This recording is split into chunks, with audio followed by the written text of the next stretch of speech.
అవినాష్, చెప్పుమా. దగ్గరలో ఉన్న మెడ్ప్లస్ కు వెళ్ళి మెడ్ప్లస్ బ్రాండ్ మెడిసిన్స్ అని అడిగి కొనుక్కునరా. అక్కడ 50 to 80% తగ్గింపుకు వస్తుంది. మీరు తీసుకునే అదే మందులు, అదే నాణ్యమైన మందులు, కానీ సగం ధరకే.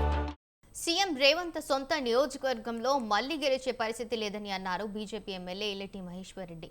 లగచర్లలో భూసేకరణల పేరుతో గిరిజనులను వేధిస్తున్నారని మండిపడ్డారు. భూములు లాక్కొని లంకబిందెల కోసం వెతుకుతున్నారని చెప్పారు. కాంగ్రెస్ పాలనపై ప్రజల్లోకి వెళ్లి తెలుసుకోవాలని సూచించారు. ప్రజలు ఇచ్చిన ఏ ఒక్క హామీలు నెరవేర్చలేదని విమర్శించారు. సీఎం ఎక్కడ సభ పెట్టినా వచ్చేందుకు తాము సిద్ధమని ఇల్లెటి సవాల్ విసిరారు.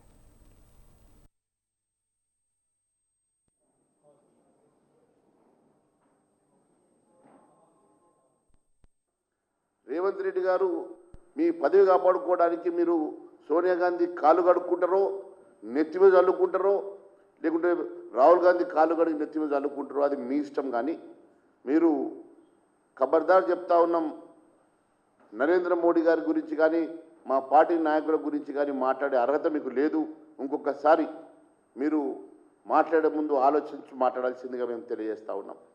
అలాంటి వారి మీద అవినీతిమయంలో కూరుకుపోయినటువంటి రేవంత్ రెడ్డి గారు మాట్లాడితే హాస్యాస్పదంగా ఉంటుందని చెప్పి నేను తెలియజేస్తూ ఉన్నాను.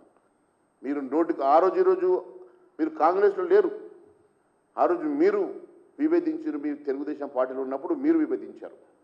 కానీ ఈరోజు మీరు భారతీయ జనతా పార్టీ గురించి, భారతీయ జనతా పార్టీ రీఆర్గనైజేషన్లో మాట్లాడినటువంటి అంశం మీద మీరు తప్పుదో పట్టించడం మంచిది కాదు. కేవలం మీరు చెప్పుకోవడానికి ఏమీ లేదు కాబట్టి, విజయోత్సవాలు ఏదో మాట్లాడాలి కాబట్టి విజయోత్సవం మీద మీరు ఎవరో ఒకరి మీద ఒక కాంట్రవర్షియల్ స్టేట్మెంట్ ఇచ్చేస్తే సరిపోతుందనే అంశం మీద మాట్లాడుతున్నారు తప్ప, నిజంగా మీరు చెప్పుకున్నది ఈ సంవత్సరంలో మీరు ఏం చేసిండ్రో ఒకసారి ప్రజానీకానికి తెలియజేయాల్సిందిగా మేము కోరుతా ఉన్నాం.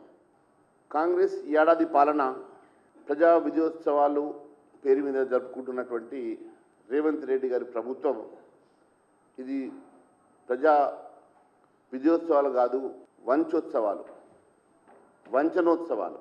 మోసం చేసి ప్రజల్ని ఇచ్చిన హామీలు నెరవేర్చకుండా అన్ని విధాలుగా మోసం చేసినటువంటి రేవంత్ రెడ్డి ఏ ముఖం పెట్టుకొని ఈ విజయోత్సవాలు జరుపుకుంటున్నారో ప్రజానీకానికి చెప్పాల్సిన అవసరం ఉన్నది.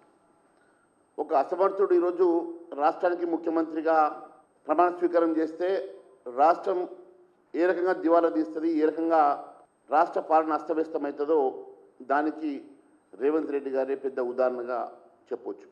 ఈరోజు రేవంత్ రెడ్డి గారి పరిస్థితి ఎట్లా ఉందనంటే, ఈ విజయోత్సవాల సభలో చెప్పుకోవడానికి ఏమీ లేదు కాబట్టి, తన అసమర్థతను కప్పిపుచ్చుకోవడానికి ఏ ఒక్క హామీ నెరవేర్చలేదు కాబట్టి, విజయోత్సవాలు చేసుకోవడానికి ముఖం లేదు కాబట్టి ప్రతిపక్షాల మీద దాడి చేయాలని ఏదో ఒక రకంగా గౌరవ ప్రధాని నరేంద్ర మోడీ గారి మీద, కేంద్ర మంత్రి కిషన్ రెడ్డి గారి మీద విరుచుకుపడడం, అబండాలు వేయడం తప్ప ఆయనకు నిజంగా చెప్పుకోవడానికి ఏమున్నదని అడుగుతున్నా.